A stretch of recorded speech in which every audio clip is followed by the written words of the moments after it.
सब शांत हो जाएंगे। छोड़ मखमली राहों को, कांटों की राह चढ़ना होगा। छोड़ फूलों की सेजों को, अंगारों से जलना होगा।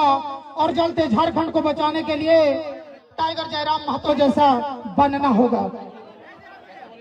पहले आप लोग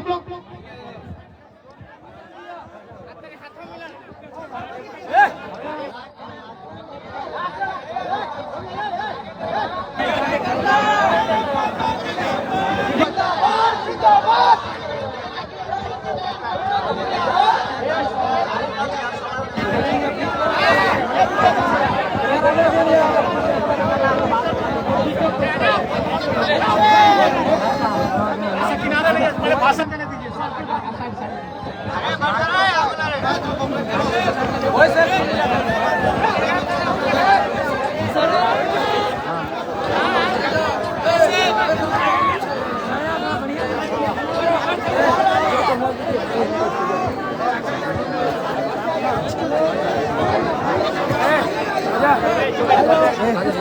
थोड़ा पीछे पीछे पीछे। तो आज एशिया के सबसे बड़ा बारूद खाना, जनरल नॉलेज में हटे पड़ रहे हो, सबसे बड़ा ही है ना। तो एशिया के सबसे बड़ा बारूद खाना गोमिया के इस सरजमी में, इस फुटबॉल के मैदान में जितना जान जुटले हा और जे हमर से उम्र में बोले लगा सोभिन का मेके संगे गोड़ लगे हो, और जे हमर से छोटे लगा यानी चेंगर गिला जैसे आगू बाटे तो अखनी हमें आशीर्वाद दे है। सबसे पहला बात जो कि हमने क्या अपन बात रखे के पहले स्थानीय थाना प्रभारी शायद गोमिया या फिर आयल थाना के हफ्ते, तो गोमिया थाना प्रभारी और उनके साथ जितने भी पुलिसकर्मी आए हैं उनका धन्यवाद, आभार, जोहार। सामने बैठे हैं सम्मानित मीडिया कर्मीगण, प्रिंट अथवा प्रेस मीडिया से होंगे, डिजिटल मीडिया अथवा इलेक्ट्रॉनिक मीडिया से होंगे। आप जिस मीडिया के क्षेत्र से हैं, लोकतंत्र के चौथे स्तंभ का, जनता की आवाज का आपका भी कोटि कोटि आभार, धन्यवाद, जोहार करते हैं। धन्यवाद करेंगे आयोजन समिति का, गोमिया के तमाम उन नौजवानों का जिन्होंने गांव गांव जाकर, रात दिन जाकर इस कार्यक्रम को आयोजन करने में अपनी भूमिका का निर्वहन किया। मैं उनका आभार करूंगा। मैं धन्यवाद विशेष दूंगा यहाँ के युवा शक्ति का, जिनमें ऐसा उफान आया है कि आज राज्य की सत्ता में जो लोग बैठे हैं उन्हें अपने पांव के नीचे से जमीन खिसकने जैसा प्रतीत हो रहा है। तो कहीं ना कहीं युवाओं का उफान है। धन्यवाद नारी शक्ति का, जो आज इस कड़कड़ाती ठंड के मौसम में भी इस राज्य के गंभीर ज्वलंत समस्याओं को सुनने के लिए आते हैं। उनका भी आभार और धन्यवाद। मैं कुछ पल थोड़ा सा हिंदी में संबोधन इसलिए करूंगा क्योंकि ऐसा मेरा मानना है, और लोग कहते हैं कि यहाँ जो गोमिया है ये थोड़ा सा मार्केट का क्षेत्र है और यहाँ झारखंड के अलावे जो राज्य है यूपी, बिहार, बंगाल, वहां के भी लोग रहते हैं, बसते हैं। और चूंकि ये भ्रम रहता है कि बाहरी भीतरी की लड़ाई है, इसलिए मैं थोड़ा सा हिंदी में बात करूंगा और झारखंड के लोगों को नहीं, ये संदेश मैं देना चाहूंगा जो झारखंड के नहीं है और झारखंड में रहते हैं, मैं उनको देना चाहूंगा कि हमारी लड़ाई बाहरी भीतरी नहीं है। कैसे नहीं है? मान के चलिए अभी हमारे बोकारो जिला में कलेक्टर आते हैं, डिप्टी कलेक्टर, और ये उत्तरी छोटानागपुर है, यहाँ डिविजनल कमिश्नर भी होते हैं। और चूंकि यहीं पर दो विश्वविद्यालय हैं, एक हजारीबाग में विनोबा भावे यूनिवर्सिटी है और दूसरा धनबाद में विनोद बिहारी महतो विश्वविद्यालय है। यानी विश्वविद्यालय में जो लोग पढ़ाने के लिए आते हैं उनको हम प्रोफेसर कहते हैं, जो कोई एचओडी के डिपार्टमेंट को संभालते हैं, कोई डीन के पोस्ट पर होते हैं और कोई वाइस चांसलर होते हैं। तो ठीक उसी प्रकार कोई कलेक्टर होता है, कोई कमिश्नर होता है। तो एक बात बताइए, सम्मानित मीडिया के सामने हमने सवाल करेंगे, क्या हमने कभी 23 सालों के झारखंड में कभी कलेक्टर को जाके कहा है कि कलेक्टर साहब आप झारखंड के नहीं है, गो बैक? क्या हमने कभी कहा है?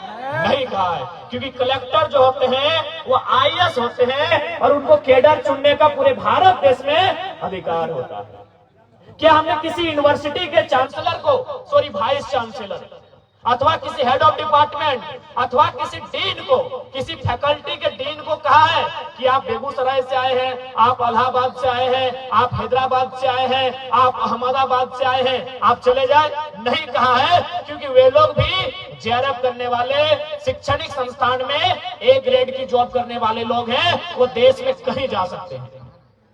हमने विरोध किनका किया है कि जो लोग फर्जी सर्टिफिकेट बनाकर चपरासी बन के आते हैं, जो लोग टीजीटी की परीक्षा में आते हैं, जो लोग टीजीटी की परीक्षा में आते हैं, जो थाना प्रभारी दरोगा बन के आते हैं, बताइए विरोध करे कि ना करे? अरे डीसी बन के आइए, आपका स्वागत है। आप एसपी बन के आइए, आपका स्वागत है। आप प्रोफेसर बन के आइए, स्वागत है। अगर टीचर भी आप लोग बनेंगे तो आप ही बताइए, झारखंड क्या घंटा बजाने के लिए बना है? मैं स्पष्ट कहूंगा, आपको मेरी बात अच्छा लगे नहीं लगे, हमें कोई आपत्ति नहीं है। झारखंड क्यों बना है बताइए? क्या घास छीलने के लिए झारखंड बना है? घंटा बजाने के लिए झारखंड बना है? बालू ठेलने के लिए झारखंड बना है? कोयला ठेलने के लिए झारखंड बना है क्या? यानी हम उन विभाग में, उन नौकरियों में आपका विरोध करेंगे जो झारखंड नामधारी हो, जैसे जेएसएससी, जेपीएससी, हम उनमें आपका विरोध करेंगे। जो झारखंड नामधारी परीक्षाएं हैं, जो झारखंड नामधारी नौकरियां हैं, हम उनमें आपका विरोध करेंगे। हमने कभी आईएएस आईपीएस लेवल में आपका विरोध नहीं किया है।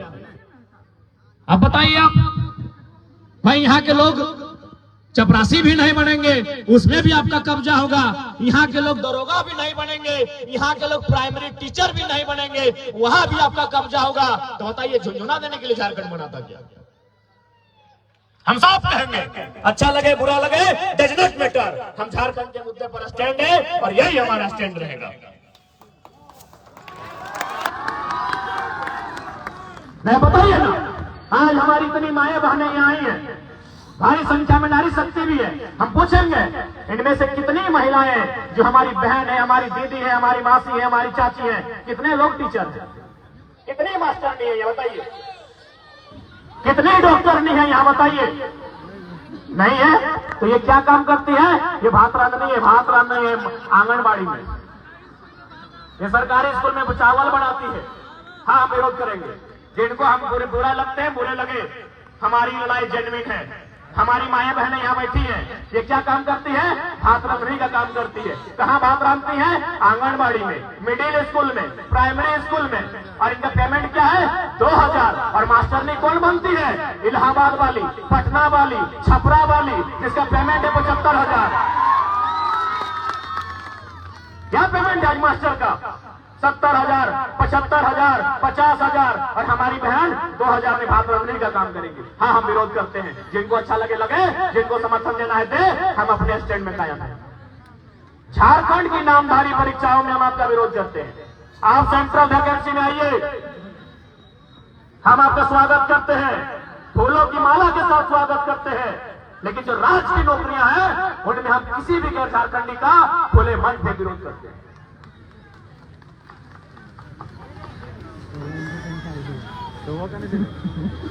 आज यही आयल है गोमिया का बारूद कारखाना। कुछ दिन पहले हम महाराष्ट्र गए थे, और बिल्कुल जैसा मेरा स्वभाव है, हमने महाराष्ट्र में भी उसी स्वभाव में कहा, बल्कि मराठी लोगों के बीच में कहा कि आज आप सैकड़ों की संख्या में मराठी लोग मुझे सुनने आए हैं। ये मेरा गौरव है कि मराठी लोग एक झारखंड के बेटे को सुनने आए हैं। लेकिन आप बताइए कि आप कितने झारखंडी को जानते हैं जो महाराष्ट्र में काम कर रहे हैं? बोला बाबू, कम से कम 2-3 हजार झारखंडी को हम लोग जानते हैं। हम बोले बताइए वे लोग क्या काम करते हैं? बोला मजदूर का काम करते हैं और 12 घंटा 14 घंटा काम करते हैं। ये हम नहीं कह रहे हैं, ये महाराष्ट्र के लोगों ने हमसे कहा कि हम 2000 झारखंडी को जानते हैं, वे लोग मजदूरी का काम करते हैं। तब हमने क्या कहा पता है कि हम भी मराठी लोग को जानते हैं जो झारखंड में है। 100 मराठी को जानते हैं। पता वो क्या करते हैं? आयल में जीएम के पोस्ट पे है। क्या गलत कहा बताइए? क्या गलत कहा हमने? आईएल में जीएम में पोस्ट में कौन है? वो मराठी है। क्या गलत कहा हमने भाई? क्या गलत लड़ाई हमारी है बताइए? पेट में दर्द होता है आपका? क्या गलत लड़ाई है बताइए हमारी? हमारे लोग भी महाराष्ट्र में हैं, लगभग 5 लाख की संख्या में है। मुश्किल से 1 को अगर हम के होंगे, बाकी लोग 10 बाई 10 के कमरे में रहते हैं, मजदूरी करते हैं, टैक्सी ड्राइवर है, ऑटो ड्राइवर है। और आप भी देखिए, हम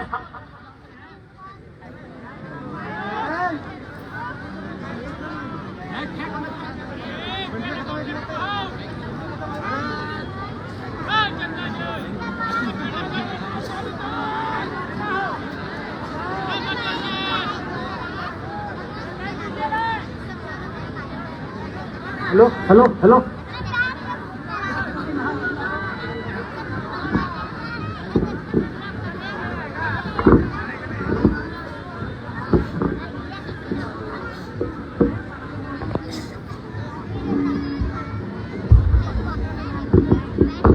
हेलो, आयल के मैनेजर कौन है? जनरल मैनेजर महाराष्ट्र के हैं। तो हमारी लड़ाई कोई गलत नहीं है।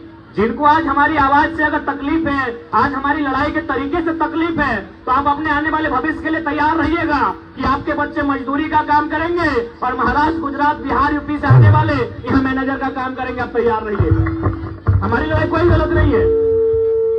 आज बताइए, आयल में जमीनें किन की गई? हमारी गई है। आयल में हो, तेनूघाट के डैम में हो, बोकारो के बीएसएल में हो,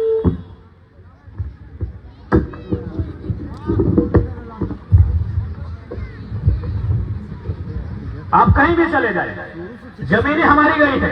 ऐसा नहीं, वहीं महाराष्ट्र में जब हम लोग 7 दिन का दौरा था, एक एयरपोर्ट बन रहा है। हमारे साथ हमारे प्रधान नाथ जी, फरजान खान जी भी थे। पूछिएगा, हम लोग उन विस्थापितों से मिलने में जिनकी जमीन पर एयरपोर्ट बन रहा था। लगभग 10 किलोमीटर लंबा एयरपोर्ट का सीमा है, यानी नहीं करने से भी 10 को गांव का जमीन को विस्थापित किया गया होगा। हम लोग उनके साथ बैठे और हमने चर्चा किया कि आपने जो एयरपोर्ट बनने के लिए जमीन दिया है, आपको क्या फैसिलिटी बनी। तो फिर उन्होंने एक बिल्डिंग की ओर इशारा किया कि वो जो बिल्डिंग आप देख रहे हैं, जो लगभग 10 तल्ले की बिल्डिंग है, उसमें हम लोग को सम्मानजनक एक कोठरी दिया गया है, जिसमें हम लोग अपने परिवार के साथ रह सकते हैं। और दूसरा बात, जो भी यहाँ वैकेंसी क्रिएट होगा उसमें 100% रोजगार जो